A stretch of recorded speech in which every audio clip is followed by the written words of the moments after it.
life of an entrepreneur is like a roller coaster ride. 1 minute you're diving towards the ground, the next soaring to heights. So be bold, be brave, be honest and kind. Don't take any shit and stay focused of mind. Welcome to my show.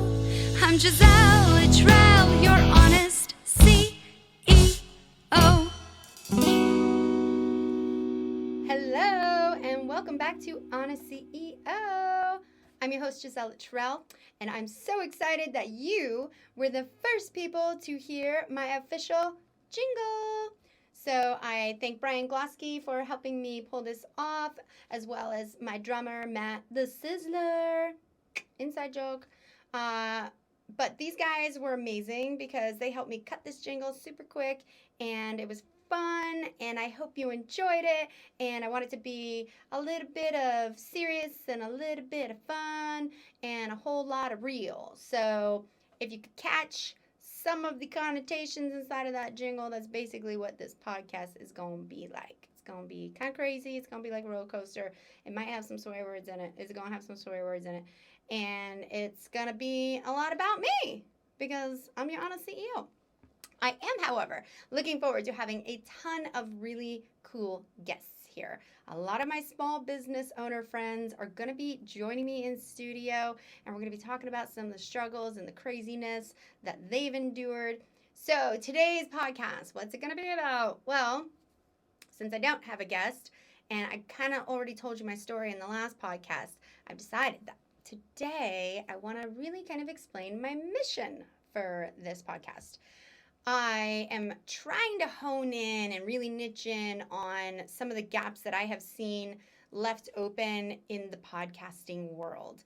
I've been really diving into tons of different entrepreneurial and business owner and self-help and, well, just kind of like anything. I love listening to all kinds of different podcasts and learning all kinds of information about all kinds of information. But what I have noticed that a lot of people are not talking about, and this kind of tends to be like near and dear to my heart as a subject in general because of all the new business owners that I've talked to over the years, or people that I've inspired to start their own businesses and helping kind of guide them through their first couple of years, is that there's not a lot of resources out there for the first 3 years development. And I don't mean just the business development. I mean the business owner development. When you're starting out in business, you don't have a lot of money, and even if you do have money, you don't have a lot of knowledge. And even if you do have a lot of knowledge, there's not a ton of support for those first 3 years of business. But most people coming out of the gate just have a cool idea or product or service. They're really good at it, or they're really knowledgeable about it. They have a passion for wanting to share it and get it out into the marketplace. Mostly, they want to make money because they're probably going to be going from a job to now running a business, or they're doing both, which is very difficult.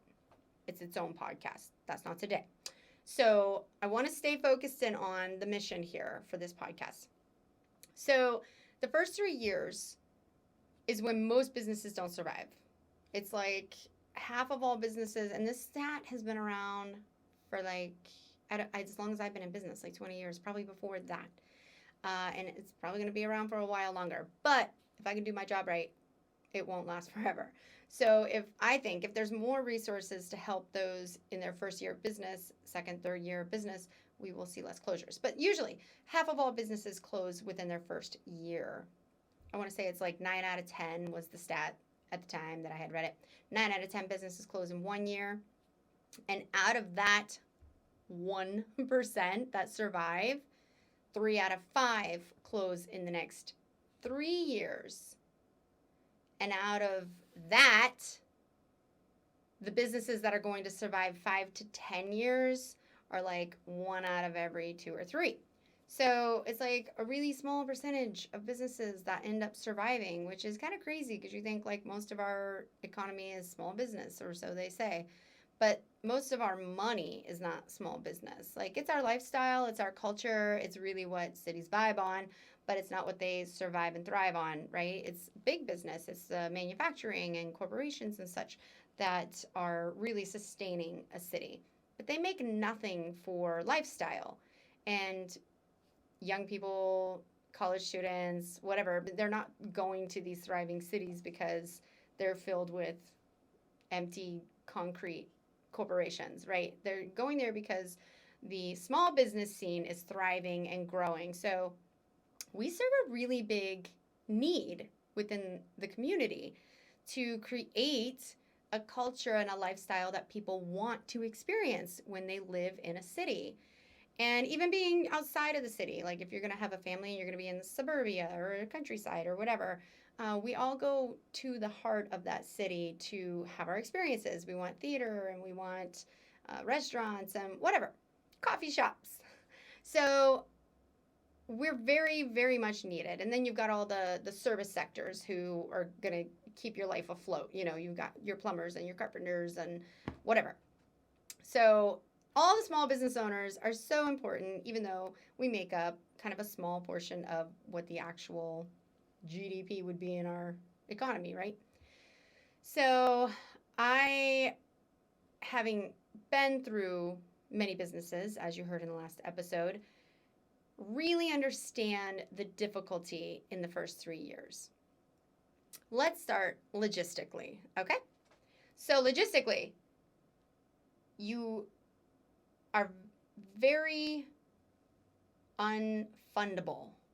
Trying to think how, like, regardless of your credit score, regardless of even capital that you might have on hand, banks don't want to fund you. They don't want to fund a cool idea. They don't like startups. You might find some grants, and you know, in the marketplace today, they're coming up with some cool crowdsourcing ways to fund.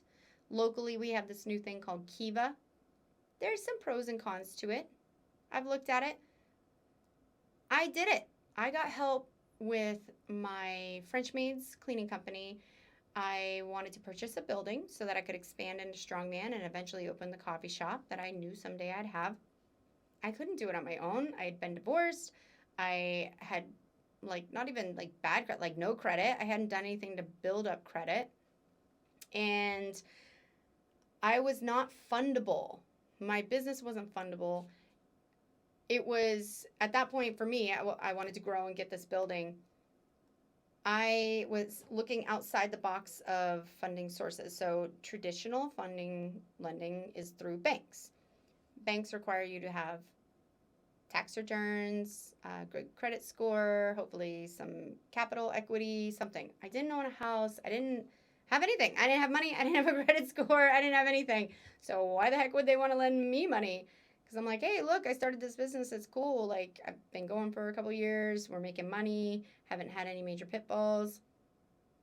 Nah, that stuff don't matter. Doesn't matter.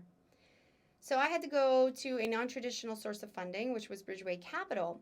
And I'm sure in your town you have something like this, or near your town. Bridgeway was founded in Pittsburgh, and they branched into the Erie market. So thankfully they were willing to come up, and they were looking for minority-led, women-led types of businesses, and in neighborhoods that needed revitalization. So I kind of fit the bill for two items that they really wanted to fill a need for in our city, as well as what they're doing like in Pittsburgh. So they listened to my story. There was a little bit different opportunity here. They didn't just want to see the numbers. They saw my track record. I had already owned a few businesses, so that this wasn't the first time I had ever been in business. So I knew what I was doing. I had a clear idea of how I wanted to proceed forward and what I wanted to do with the building once I purchased it, and the businesses that I wanted to open from there. Banks didn't want to hear about growth ideas for other businesses that had nothing to do with the one that they were going to give money to. Bridgeway did. It was super cool because they said, walk us through your building, show us your vision. How many jobs do you think this would create? How many more businesses do you think you'll create? It was very refreshing to have people want to hear how much I wanted to do and all the businesses that I wanted to open, and not call me crazy or unfocused or whatever. Because I have a plan, right, of growing my life and my success on my own. And who knows what opportunities are going to come, and I certainly want to take advantage of them when they do, but I need to make a plan that they're not there and that I just need to keep working and growing on my own. So these guys believed in me. They trusted that I would make good on the business. I did, obviously, still paying my bills. And although all of that is super cool and I'm so thankful, they helped me on that next leg of my journey. I paid for it. It wasn't free. Yes, they're great because they funded me, but they are not that philanthropic that they're not going to get their money back on their return. So what comes with these niche little funding sources is high interest rates and usually an accelerated interest program. What does that mean? I didn't know what it meant either until after I had signed on the line. Not that it would have made a difference because I was going to sign on the line. But I wish I had been more informed because I didn't realize how much money I was going to lose out, and I didn't realize how important it was that I try to get refinanced as quickly as I could. And they were very open and upfront, like, hey, this is going to be a really high interest rate. We encourage you to get refinanced. Do it whenever you want. You know, wait a couple months, get some payments under your belt. A bank will probably look at you and approve you. So after I figured out what an accelerated interest program means, it means you're going to pay a shit ton of money in interest. So I probably paid in 1 year, I paid out about $26,000. Mind you, my buildings, I bought 2 of them at once, cost $100,000 after fees and everything. I believe I financed $111,000. And to pay out $26,000 in 1 year sounds like, whoa, you really chunked that down. No. About $6,000 went to principal. The rest was all interest. So on a 10-year loan, they were going to get all their money back within 5 years. That's smart. That's smart lending. I mean, I hold no offense against that. Like, they got me money when nobody else would give me money. So you're going to pay, and you have the option to go refinance. I just didn't realize what I was going to need for refinancing. Guess what? You need a good accountant who's on your side, keeping all your paperwork and bookkeeping legit. And I thought I had one, and I apparently didn't because, you know, they screwed me over. And here I am picking up the pieces a year later, like freaking out because I just spent $20,000 in interest on a building that's like barely chunked down its payment. So, and mind you, my payment per month was like $1,700. It was a lot of money every month, hurting cash flow. So that was a learning curve. And not that I mind that I went through it per se, because, you know, I learned a lot. But I don't like that other people are going into these new crowdsourcing funding opportunities, or even places like Bridgeway, where they try to kind of spell it out for you and just sort of expect like you're at a point where you should know what you're doing. Nobody's trying to protect you. That first year, the first 3 years, nobody's really going to try and protect you or your finances. You have to protect them yourself. And so making sure you have an amazing accountant is the number one thing that needs to happen. I went through like 4 shitty accountants before I got a good one. And it's not that the team that I have now, they're fantastic, but it's not that they haven't made mistakes. I just found one recently in the bookkeeping. It really boils down to me not being on top of things. Not that they're not human and can make a mistake, but the more time I have to stay on top of my finances and my bookkeeping, I can quickly track a mistake that they do. And so if I stray away from it too much, problems arise. And this is what happened to me over a course of many years. But now I'm making small mistakes and not huge mistakes like I did in the past. So having a wonderful accountant and a wonderful team, but also knowing your shit. Like, you got to know your bookkeeping. You got to understand QuickBooks. Like, if you're not on QuickBooks and you're trying to do, I don't know what you're trying to do, what you're going to use. I've been on QuickBooks for a long time. And I'm certainly not like a professional at it. I do the online stuff, and I highly, highly recommend everybody do online QuickBooks, regardless if your accountant says that's dumb or not. It's the future, people. Like, the future is, we're in the 21st century. Get off QuickBooks desktop. and get online. It just doesn't even make sense that you would stay there. So, anyway, have a great accountant. They will be the rock, the foundation of your business, especially because you don't want to be an accountant. Unless you are an accountant, then, God bless all the accountants out there. So, remember that you're the only one that has your best interest in mind. So, whether you're going to find a non-traditional funding source, or not, maybe you are able to get a traditional funding source. Maybe you got a second mortgage or something like that. Because you have equity. I didn't have a house or anything, so I didn't have equity to go off of. I was able to start my cleaning company, just me, myself, and I. That was super cool because low cost of entry into the marketplace. I was able to use the money I made to keep funding back into the business.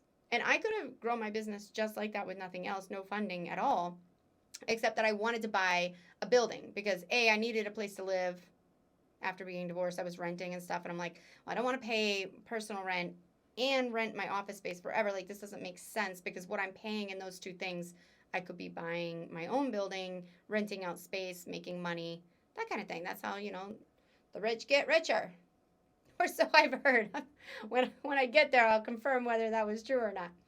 But so they say. This is kind of the first step, having investment property and having not a liability like a house, but an asset. Thank you, Robert Kiyosaki. Some of that shit sank in trying to utilize it.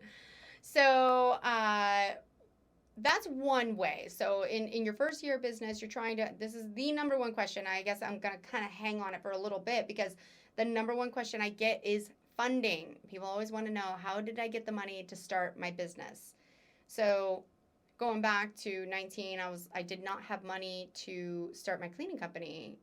In a grand way. I literally just bought a kit and a vacuum. I had enough money to do that. And then I started cleaning. And honestly, I wouldn't have even needed that. I could have gone and knocked on a door and said, I would clean for you. Do you have a vacuum and some cleaner? And I probably could have got the job. So I just thought carrying my own vacuum made me look like I was a professional business owner. So that's what I did. But I also, even back in the day, going back to 2002, I think, 2002, I want to say it was. I was opening up my second curves. The first curves that I opened with my ex-husband, we funded on his credit card. I mean, he was older. He had good credit. He had a credit card. We literally put that first business on a credit card and paid it off, basically right away. The business was, I don't want to say fad, but it was on the upswing of kind of in its crazy faddishness. And so we were able to pay that off very, very quickly. But for the second business, we opened up within the year of the first one. So we still didn't want to use our own money. Why do you have to? Cash is king. Don't use up your own capital if you don't have to, especially if you can find something with a good interest rate. So at that point, I applied for my first SBA loan. It was a lot different then getting an SBA loan than it is now because everything's online and you're like, here's my application, that was passed. And some people in a dark room apparently are reviewing that and deciding if I'm a good person and I can run my own business. Well, back in the day, I'm not that old, but the processes have changed a lot in 20 years. I had to go in front of a panel of 12 people and convince them that, how old was I? I was 21. 22. I think I was 21, about to turn 22. Convinced them that I was capable of taking their $25,000 very low interest rate SBA loan and starting this franchise business. I wasn't married at the time. My ex-husband and we were dating a couple years, and so at this point, we weren't married. So I'm just single, which was helpful because I'm a single young female trying to open my own business. And although the female entrepreneurship craze hadn't quite kicked off, I'd like to say I was in the forefront of that. Trailblazing and paving ways. Yeah, that was me. So I was able to convince these people in my bright-ass purple dress suit. I'll never forget that thing. Everyone thought I was crazy going into this meeting in this bright lavender dress, jacket. I thought I looked super professional because I was like, it's like a business suit. I have purple hair today. Nothing changes sometimes in people's lives. This is me. It's always been me. And these people believed it, this panel of 12 people. They asked me some really hard questions. And I'm not going to say I'm a self-proclaimed bullshitter. Thanks, Dad. He taught me some skills. But thanks to my mom, I have a wonderful vocabulary. And so I can be well spoken enough to get through the pressure of speaking with, at that point I was like adults. Like I'm grown. I'm thinking I'm opening businesses. Like I'm so adulting. These people have like been in the corporate world for like 30 years. They were so experienced and their questions were really good and really tough. But man, I held it out. They didn't break me. I didn't even bust a sweat. I will never forget this meeting. Now, anybody who actually knows me, like I struggle with memory, pretty tough. A lot of head injuries up here. So I don't recall every single moment of my life, and certainly not vividly. But this happens to be one of those moments that I will never forget. And I can't, not vivid. I can't remember every single question they asked me, but they gave me some of the basic stuff, kind of like, but they were very in-depth questions about like, what skills do you have? And thankfully I had already been running one of the Curves franchises for, I want to say like 6 or 8 months or something like that. So like I was so experienced and I knew what I was talking about. Thankfully, because it was a franchise, what I was able to bring with me was statistics. And I said, okay, here's the growth of the franchise. This is what the average franchisee is making based off my experience of managing this club. This is the growth that we projected under my leadership, blah, blah, blah. Made it look really great. I mean, it was kind of great, but I got them to believe in me and that I could actually do it. It was intense, and one of my prouder moments that here I am, I'm so young, I'm going into this situation to request funding to buy a franchise, start a second business. And, some of their questions were like, okay, how are you going to run 2 businesses? Because running one is hard. Boy, they weren't wrong. Running 2 of those was very difficult. We had, over the course of 10 years, I had over 10,000 members come and go through those clubs. And the one Curves I had for 7 years, and the other one I had for 10. 10,000 people is a lot of members. I mean, maybe if you're like, I don't know what was popular back in the day, Nautilus Fitness Club. I'm not sure what big cities have, because Gold Gym, something like that. I don't know. Maybe they have like 50,000 members a year. I don't know. But I had 10,000 souls come through my clubs talking to little old me. That's a lot of people. And I'd like to say, I learned quite a few things from that, from all those interactions and everything. But here I am, little young guns, convincing all these grown-ass people that I've got what it takes.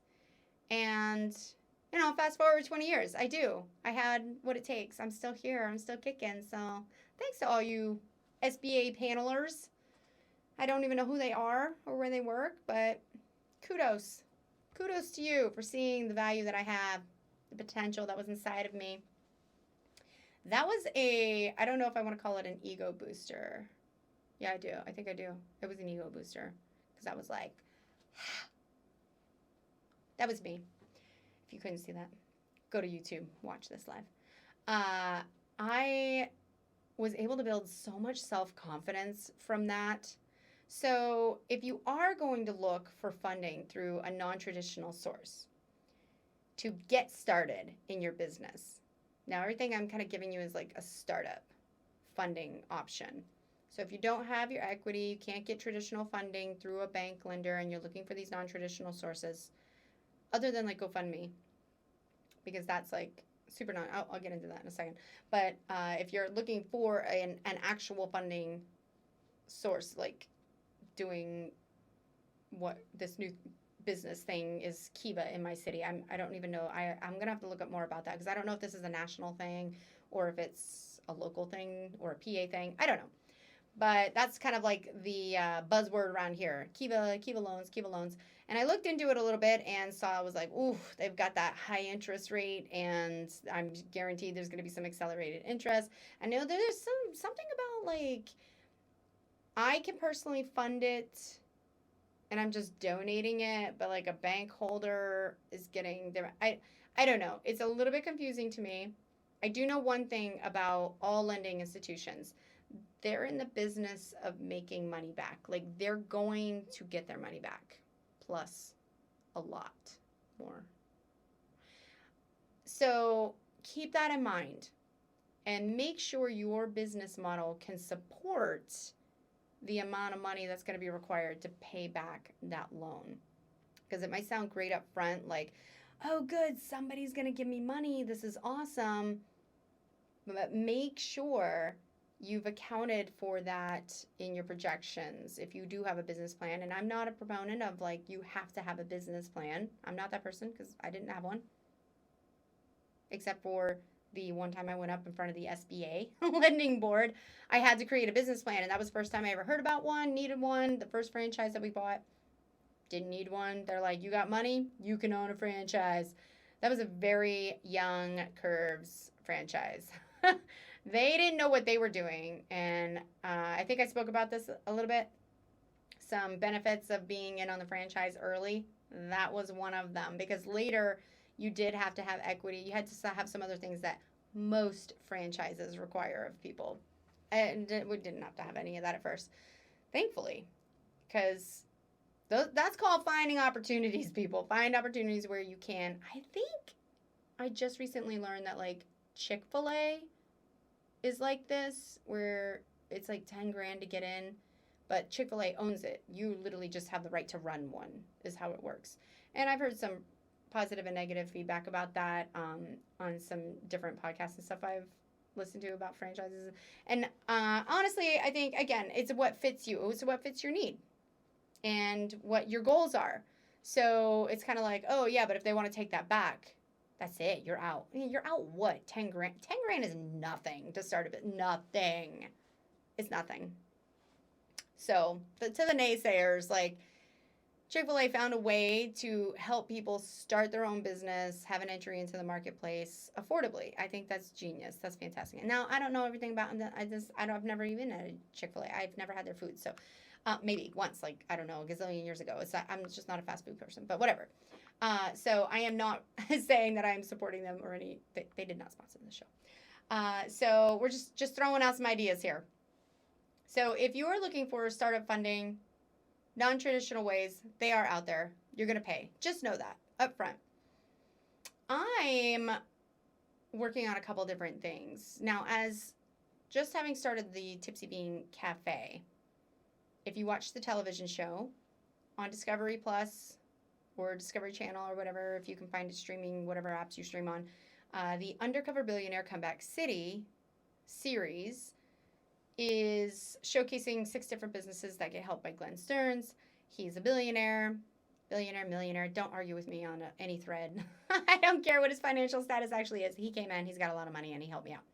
He was amazing. Tipsy Bean was one of the businesses that was able to be mentored and help pivot in the times of COVID. And it was great because this is one of those golden opportunities that happens in the first 3 years. Tipsy Bean's only been open 2.5 years. At this point, we had only been open not even 2 years, right? Because we just celebrated our 2 years in November, having been opened. I actually started my business in January, like paperwork-wise, but we opened in November of 2018. So 2020, we weren't even 2 years old when he shows up. So I'm like, I'm still operating, in the first 2 years, and I struggled with getting the funding that I needed, and I already owned my building, and I had been gathering up equipment and stuff like that for a year, scrimping and saving and reinvesting from another business that I had, and still it wasn't enough. So as I wanted to level up, I want to open this cafe, and it costs a lot of money, a lot more money than I expected. I needed private lending. So this is where I did my first Indiegogo. If you haven't heard of that, it's like a GoFundMe. The reason I had chose the Indiegogo is it was more for the application that I was using it for, like starting a business or you got an invention or something. It wasn't like a personal need kind of a thing. Like I think GoFundMe, if you were a business, they just took a lot more money, and Indiegogo was more designed for businesses. So if you're going to look for crowdsourcing online, you're going to do that kind of a thing. Like make sure you really read. I read the details of everything, like payment structure and how much percentage it was getting charged and that kind of thing. Like, and I decided Indiegogo was the one I would receive the most money from, and I think it was a clear cut communication, or so I thought. Ended up not doing very well. I wanted to raise $10,000. I only raised $2,000. I was thankful for that because, every penny is the penny. But what I did get out of that, and here is where everybody asks me, how did you find investors? Well, one of them was related to me. My dad was like, I need to get you the money. I need to get you the money. Just let me give you the money. I'm like, no, like you guys hardly have any money either. Like I'm not taking what you got.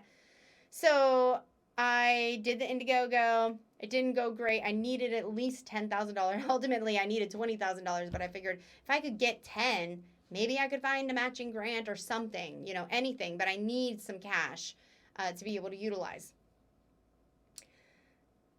So I had a really cool guy, give a shout out, Chuck Meeker. It's no surprise now. We're about to do some collaborations. He owns Meeker Pizza in McCain, if you're in our area in Pennsylvania.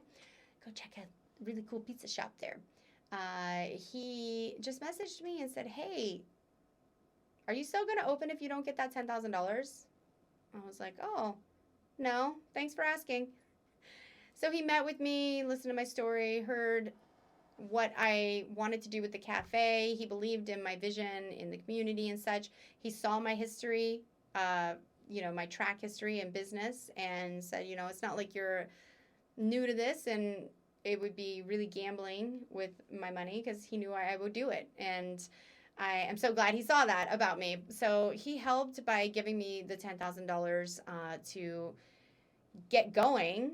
And there was still, even in the getting going, my dad and I are building out the cafe, and I was like, oh my God, we're still going to fall short. Like, there's no way we can officially open without these last few pieces. I need another $10,000 or this won't happen. And that was so frustrating, thinking like I worked so hard to try and get it done myself. It was already frustrating that I was like, I need a private lender. Like, that's crazy. And I'd never had one before. So there you go. If you just have a good story out there, I was honest about everything. I was honest about not having the money. I said I was struggling. I'm putting out an Indiegogo, and like, community, I need your help. And the community, some people stepped up, but most of it did not. Most of the community didn't believe in what I was trying to do. They didn't believe in the neighborhood I was doing it in. And, that stuff shows when, rubber meets the road kind of a thing. I'm like, here I am. Here's my need. Everybody says this is a great idea, but whatever. So it's cool, though. All I needed was one person to see my need and believe in me. So use that as encouragement. I hope it's encouraging you, because if you are trying to crowdsource money and you're struggling and it's not getting as high as you'd like it to get, stay positive and keep putting that out on the internet, on your Instagram, your Facebook, wherever you have it. Don't let it get you down, because I was like, behind the scenes, like freaking out, crying, like upset. Like we had already put months at this point. I started in January, and I had actually started months before, actually gathering equipment and creating the plan and stuff like that. No, not a written plan, but like in my head, on whiteboards. So it was sort of written on whiteboards. I was really frustrated because here we were, it was like 9-10 months later. And I had to push back the opening day of the cafe like 3 or 4 times, to the point where I was like, I'm not even going to give a date, because I keep changing it.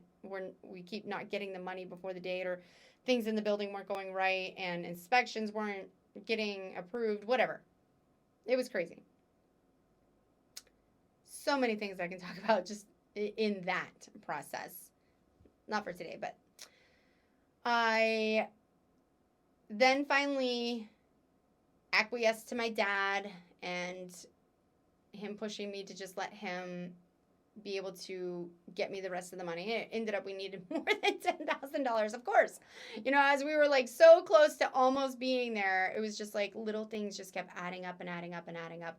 So thankfully, my dad was able to get a second mortgage or refinance his house, whatever. He had paid off his house, where I felt even worse about it.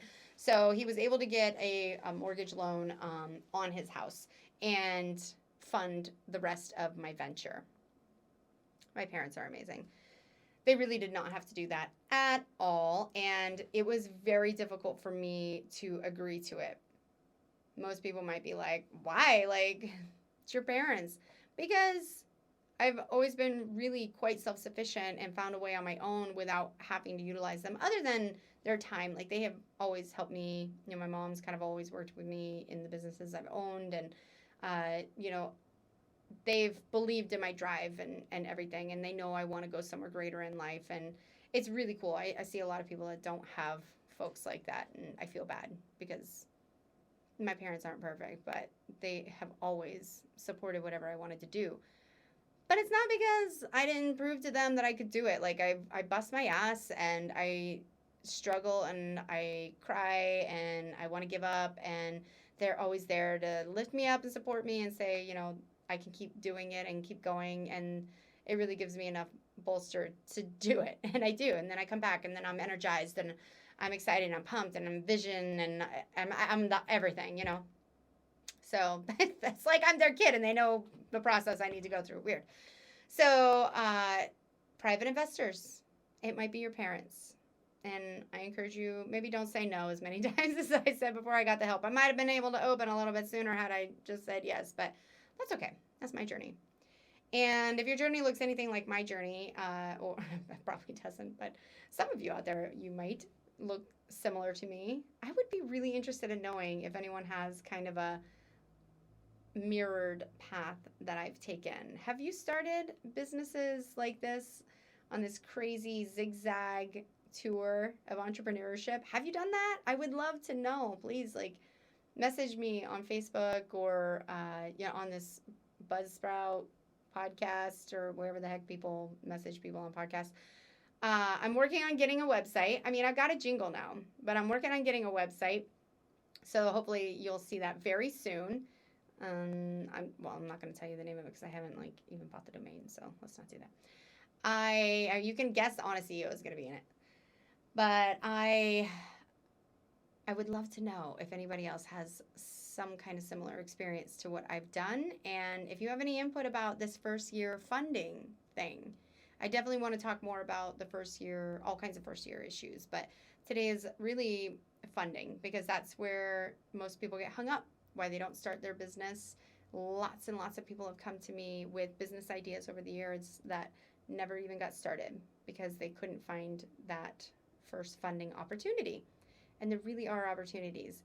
But honestly, if they can't make it through finding the money for their business, they're probably not going to make it through anything else, because that's not necessarily the hardest thing you're going to go through. So if that stops you, it's probably better that it stopped you. That's probably the universe saying, go no further. You're going to suck at this anyway.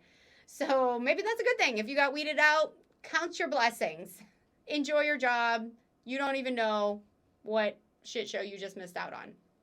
And so if you are the type who is willing to persevere and find a way and find the funding, then you're probably going to be all right as an entrepreneur. However, there's a lot of people that get funded, or maybe they just have the money, or maybe they were able to easily get a second mortgage. And if people are able to maybe easily get that money, they might be more apt to close in that first year too, because the stakes aren't as high. And I can say this because I've seen it again and again and again. People who are given the opportunity, literally here's your money on a silver platter, or they instantly were like, oh, my parents can get me that money, done, I'm starting a business. It's not even on my shoulders, it's on theirs. And I know I'm not like that, which is why I really struggled taking the money from my folks, because I did not like the responsibility being on their shoulders. If it's a bank, what's going to happen in the bank? Nothing. It's my parents, though. If I don't pay them the money, if this business doesn't work out, they are personally liable for that. And that was a very hard pill to swallow for me. So I would say in the first year, if you're going to find funding, try not to, even if you can take the easy road, don't. Do yourself a favor and don't. Try first, knowing that's a backup. Like, don't use it as your first, like, try to think of an example. I've never had money just sitting around for me, so I'm trying to think. If I did have money sitting around, where would that have come from? I don't know. Let's say a trust fund. Okay, maybe your great grandpa died and he left everybody $50,000 each or something like that, and you have a trust, and at 27 you're going to be allowed to cash this out. Cool. You got 50 grand. You could just, I'm going to open a business. Should you? No. Leverage someone else's money. Keep your cash. Your cash is yours. Once you've used it to pay something, it's gone. It's not yours anymore. Leverage someone else's money. Let the bank take the risk on that money. Set your business up correctly. We're going to get into that in another podcast, and I'm definitely going to have a guest with me for that, because I want you guys to have like the real good bones. Like, I know a lot, but I want you to have the bones of what all the legalities might be today. So I gotta put some thought into who I'm gonna have for a guest speaker for that. Probably like an actual attorney or something. I don't know if I can get my attorney maybe to do that. He might. That'd be cool. I am thankful I'm pretty smart that I can look stuff up online and find out a lot of things. But sometimes you need to have that attorney because they know stuff about stuff that keeps you from going to jail and the government taking you for everything you're worth. So I would say if you have the money on your finger, I mean, now I'm saying if you're a millionaire, I guess whatever, you're just going to use the money. But even then, millionaires, because they don't get rid of their money. They have millions of dollars. Like, still, you want to leverage investors' money.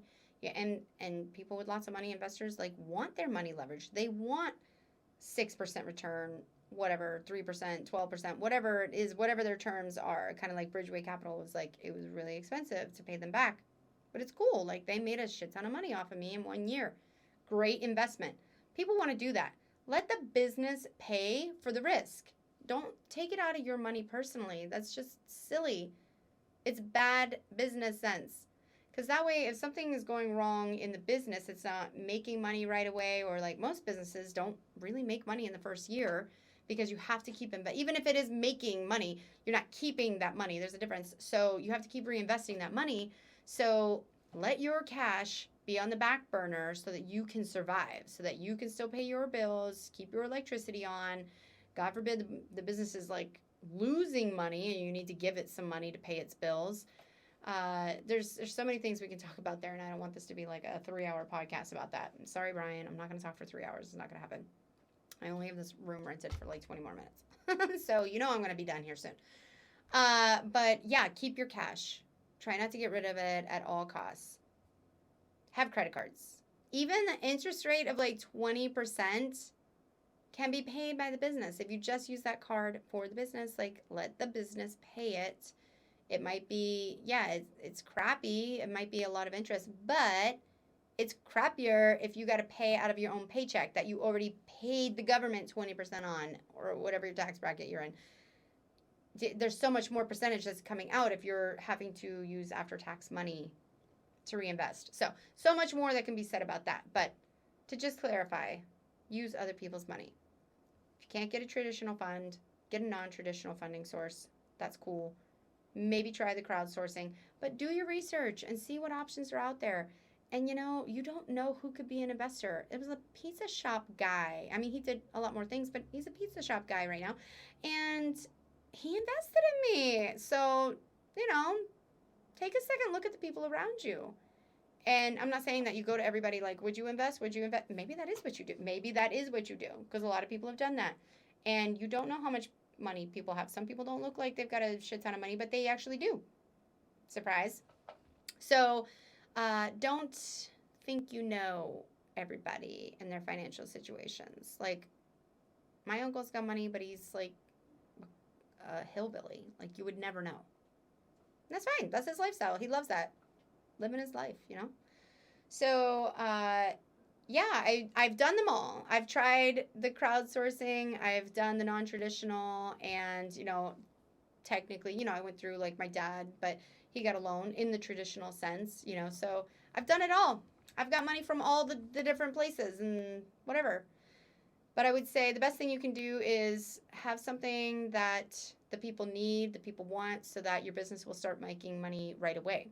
Even if it's not like crazy, profitable, it'll survive on its own, it'll pay back its debt, and you'll be able to hopefully have some money to reinvest into it. So, for the first year and the first look at the first issue that you're probably going to encounter as a business owner, again, the number one question I get is, where can I get the money to start the business or buy the building for the business or whatever. There's really not a lot of funding available for that. Or I should say, people just don't want to fund for something so risky. So do your homework and look outside the box of what you might be able to do. And perhaps you need to take more time and save up, or take the time and find the investors, whatever it is. That might be what you need to do. But try and look at all of your options and find out which one is best for you. Because maybe Bridgeway wasn't the best option. I didn't keep looking. Once I got a yes from there, I was like, done. Like, they're gonna do this. Maybe I should have kept looking and I wouldn't have spent so much money. Who knows? I didn't do it, so I don't know. But it's something today I would do differently. And there's so many more options even every day, every week, every month, coming out. And who knows what's going to be in the future. Some kind of crypto bank that's going to allow us to start businesses. I don't know. It could happen. So think about it. And let me know if you have any questions about this. And again, you can find me on Facebook. You can find me on Instagram, on a CEO vlog. Very soon, I'm going to have a website. I'm going to be headed out on vacation, going to Miami. So I'm going to be working there. It is vacation, but I am so glad I can actually just work like on my computer without interruptions for, a beautiful scenery, pool, side, margaritas. Like, that is how every entrepreneur wants to live their entrepreneurial life. Like, at some point, they're like, can I virtually work on stuff? Well, I own a coffee shop. Like, I got to be there at some point. It's not a virtual business. But there's a lot of stuff I need to do on the computer. And then I've got this going on, and I really want to start growing this. So all that stuff can be done virtually, poolside. I'm really excited about it. So by the time I get back for the next podcast, which won't be next week, but the following week, I'm going to have some of that worked out. I'm going to have a website, and if not launched, I will have it started and be working on it. It's not going to work the entire vacation, obviously. So, but I am excited to get some things done and just be able to have a focus time on it. So, yeah. I hope to hear some feedback, maybe some from, experienced business owners who have some suggestions about either funding sources or what they did in their first year. This is really what I want to do, is create a community of growth that helps fill the gap in the first 3 years of business, so that we can reduce these stats that haven't changed in 20 years or more. I would love to see at least 7 out of 10 closing instead of 9 out of 10. Maybe we can go from 3 out of 5 to 2 out of 5 close. Like, if we can even just start closing that gap just a little bit and realizing the success of more small businesses. This is what's going to create better, thriving cities and communities. It is that small business ownership and engagement that creates the culture that we want to live and exist and thrive in. So find me on social media. Soon you'll find me on a website, and I'm going to be gathering up really cool resources for people to take advantage of and learn from and grow from, and creating a community of resource that does not exist, well, maybe anywhere. I don't know. It hasn't existed where I live and where I work and where I've started business. So I'm going to imagine I'm not the only one, and this is not the only city. So I definitely want to create some kind of community engagement that really supports those first 3 years of business, because I don't believe people should be closing, and there's a lot of reasons why people close, and I think this is the first one. Financial problems, difficulties, struggles where people took all their own personal money and threw it into something. And so maybe we can look at that.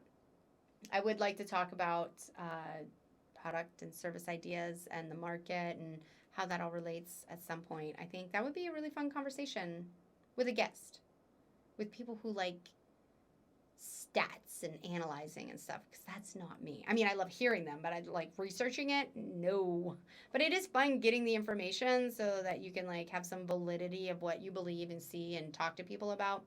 I think it would add just the validity of saying, oh, see, like I was talking to somebody in the cafe and they said like, you know, so-and-so number out of so-and-so numbers will exist. If I don't know that stuff, but I love people that do love researching that stuff, because then I don't have to. So, yeah. Thanks for listening.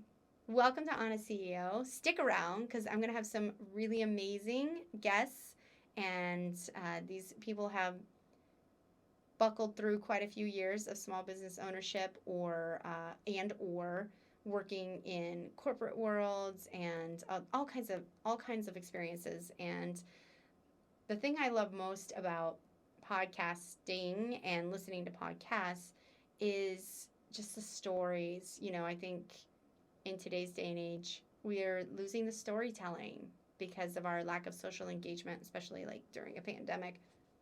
It was a great timing for people to start podcasts. I don't know why so many podcasts died out, because this was a great time to still be able to connect via storytelling. And obviously, I can keep talking and talking and talking. And so I love storytelling. And even while talking, I'm like, oh, I'm thinking of another story. And I'm thinking of another story. And this is just me. You know, I've been running business for 20 years, and I've got more stories than I can remember that I have stories. And the more I start talking about this stuff, I'm like, oh my gosh, I have so many more stories that I'm starting to remember. I haven't really had the need to bring up a lot of what's happened to me in the past, unless, you know, I'm speaking with one person about a specific topic, and then suddenly you're like, oh wait, I did do something in that, or I did have the experience in this with somebody. And so I know with all the guests that I have coming on board, that's why I'm trying to stack them up, kind of like I know who's coming and what we want to be talking about, because every time I start talking to one of these business owners, I'm like, this would be so great for a podcast. You're going to be on my podcast and we're going to talk about this. And I cannot wait to hear their stories. It's so fun. You learn so much from a story, more than you do just information, you know, doled out. Books are great, but they take a long time to read. And we know as business owners, our time is very valuable. It's very short. We're very stressed out. So if you can pick up a podcast and plug away at it while you're doing your job or cleaning or whatever, it's such a great way to feed yourself with knowledge and with connection, you know, knowing that other people have gone through this stuff or help prevent you from going through something that you might not necessarily go through, or help you get through something you're already stuck in. So I encourage you to, not just my podcast, but there's some really great other podcasts out there. You know, I've been throwing in keywords, like I'm looking for a specific topic, like I'm going through this employee issue and I'm looking for a specific solution for this. And so I'll just throw in keywords about what my problem is, and I find some really cool podcasts that help me get through that. So I don't have time to read a 300-page book about that topic right now. So be encouraged that in today's day and age, you're doing the right thing. If you're listening to this podcast, you're doing the right thing. Listen to our stories because they really do matter. I hope you guys have a wonderful next couple of weeks, and I'm going to be really excited to come back with my very first guest in the following episode. So stay tuned to what I have in store for the Honest CEO.